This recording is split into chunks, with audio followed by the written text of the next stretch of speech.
Bom dia a todos. Hoje nós vamos tocar numa temática que é sensível a todos nós, que é a relação entre pais e filhos, ou poderíamos dizer choques de gerações, né? Porque sabemos que cada geração tem uma, uma característica própria em relação aos costumes, em relação ao que é certo e que é errado, em relação à moral, em relação à moda, enfim, a tudo que é coisa da mudança mesmo.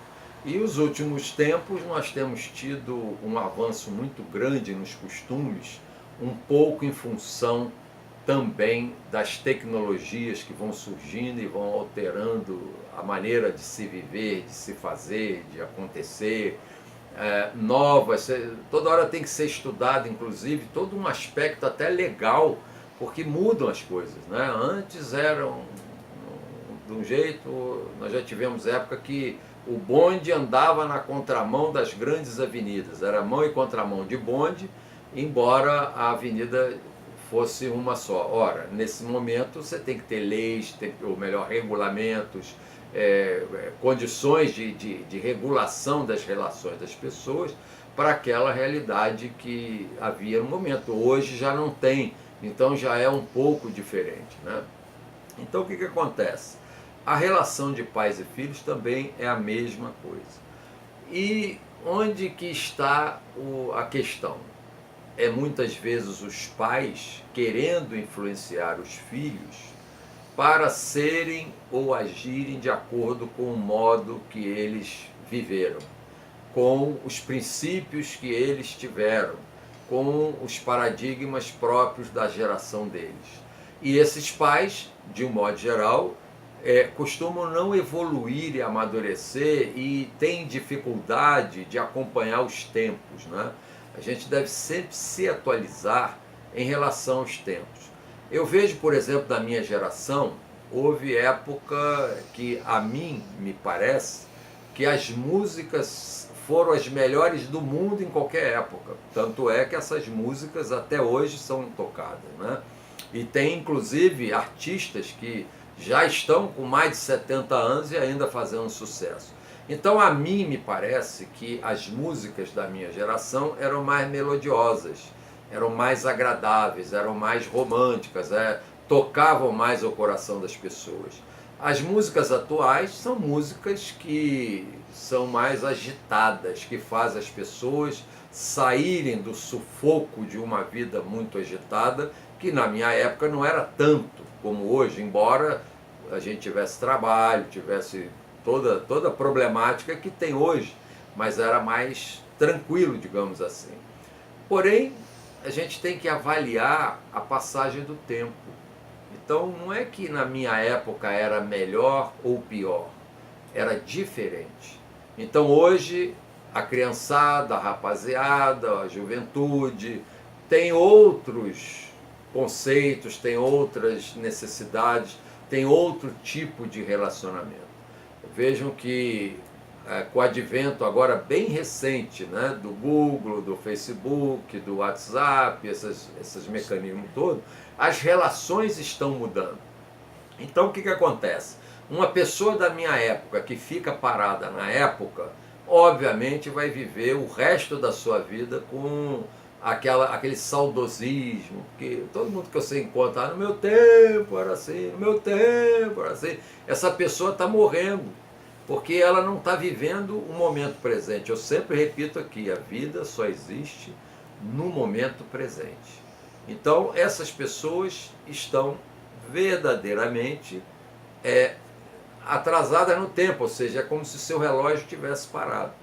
E aí onde que tem tudo isso a ver com a relação de pais e filhos? Tem tudo, porque aí se os pais aceitarem a mudança dos tempos e estudarem, estiverem sempre antenados no que já acontece na atualidade, ele verá que aquilo que naquela época era um problemão, nessa época não tem a menor importância. Uma coisa muito crítica, muito clara. Antigamente, o homem que usava brinco era confundido, era até execrado por preconceitos, né? Como uma pessoa homossexual, que naquela época o preconceito era muito grande, E hoje o homem usar brinco é como qualquer um usar um relógio, usar uma pulseira qualquer, que a gente sempre via que tinham homens que usavam sem problema nenhum. Mas tudo é o que? É o preconceito. Na minha época, a pessoa que usava, fazia uma tatuagem, geralmente era uma pessoa que vivia no submundo, era confundido com aqueles marginais, era uma coisa assim muito desse tipo. E aí, esse tipo de coisa hoje em dia é super natural. Você pode gostar ou não, isso é outra coisa, mas eu, por exemplo, não gosto de fazer tatuagem, nem. Só o sacrifício de fazer tatuagem já me afasta de fazer qualquer tatuagem, né? E eu mesmo não gosto. Por quê? Porque no meu tempo eu não me acostumei. Eu não tenho uma memória afetiva da tatuagem, como hoje tem os jovens que não têm a mesma memória afetiva que eu. Então, o que acontece? O pai que vê um filho com uma moda nova deve estar consciente de que os tempos mudam e não avaliar aquilo com o mesmo parâmetro que avaliava na sua época, né? Então já começa uma diferença. E às vezes o filho quer seguir um caminho, mas os pais têm geralmente uma consciência muito material da vida. Então ele acha que o filho será vitorioso se ganhar dinheiro, se tiver um prestígio na sociedade. Então os padrões de sucesso são totalmente materiais. Nunca a gente vê dizer, olha, meu filho é um vitorioso, ele consegue fazer o que gosta. Eu, sinceramente, eu ainda não vi um pai falar dessa maneira do filho.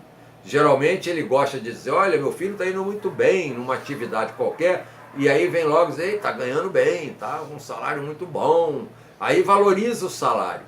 Na minha época, havia um conceito de que os pais deveriam deixar um bom padrão para os filhos.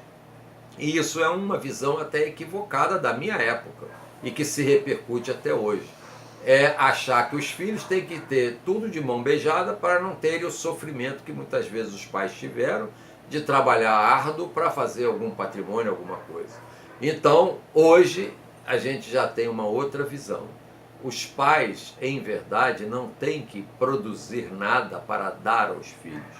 Os pais devem buscar educar os seus filhos com uma coisa que atravessa os tempos: amor, exemplo e paciência. Mais nada. Mas a gente vê que hoje falta muita paciência. Todo mundo quer tudo rápido, todo mundo quer que os filhos tenham um padrão para mostrar para os amigos que o seu filho é muito esperto, seu filho é campeão.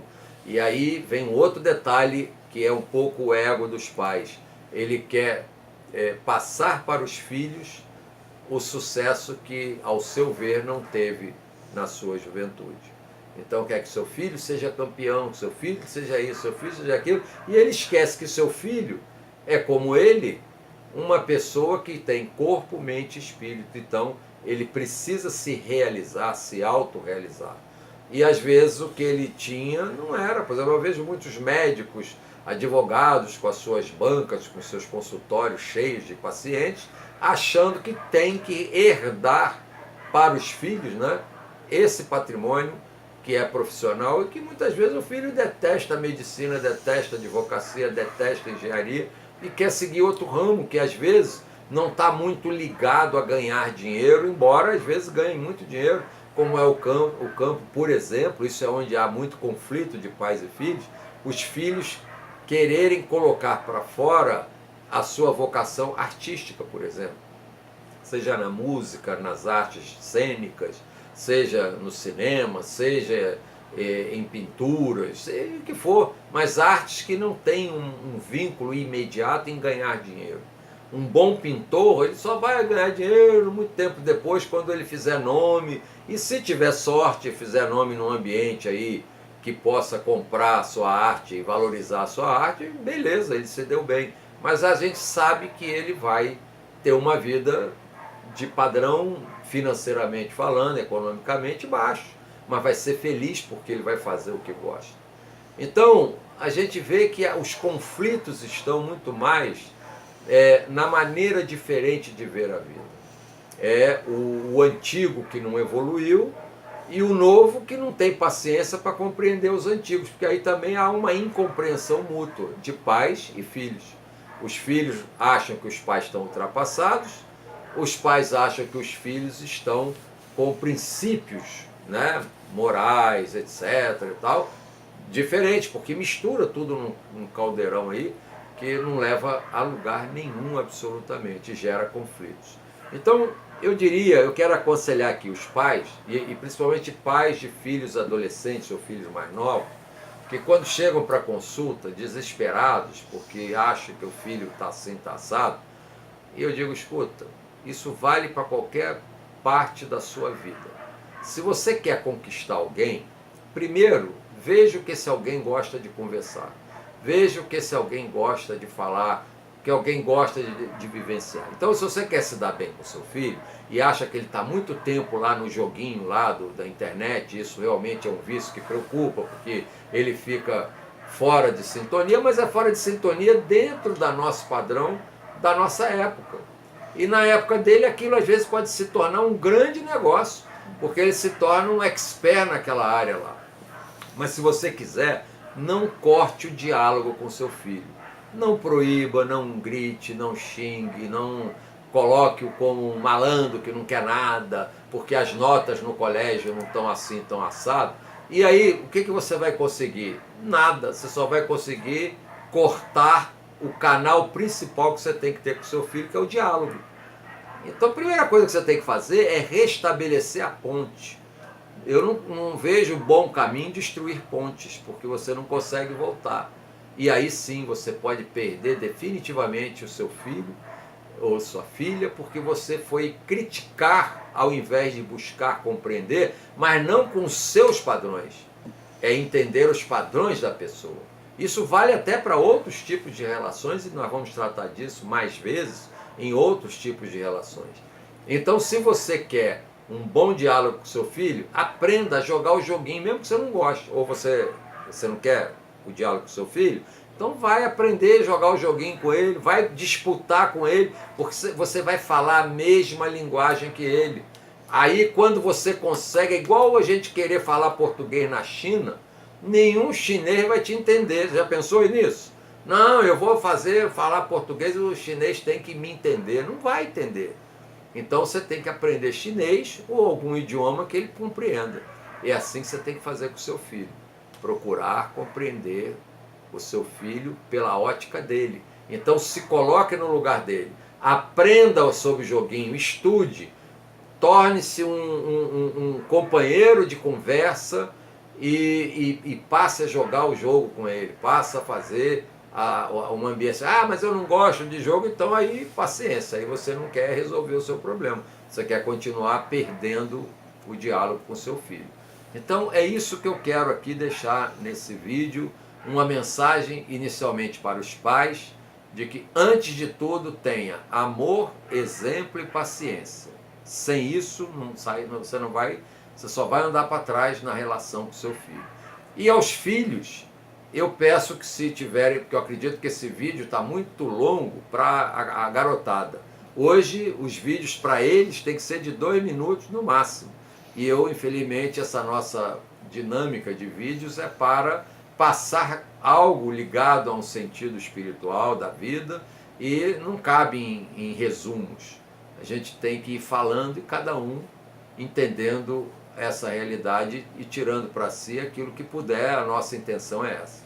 Então os filhos, eu pediria que buscassem respeitar os seus pais, respeitar o seu tempo e também buscar uma compreensão com eles, né? Entendê-los à luz da sua realidade, que não é a mesma. E aí buscar mostrar caminhos que podem ser até comuns. E há uma necessidade de respeito mútuo ao livre-arbítrio e ao mérito de cada um. Então, se alguém tem uma potencialidade, eu acho que o melhor que o pai e mãe faz é estimular os filhos a seguirem as suas vocações e os seus talentos. Mais nada. Não defina para eles destinos de vida.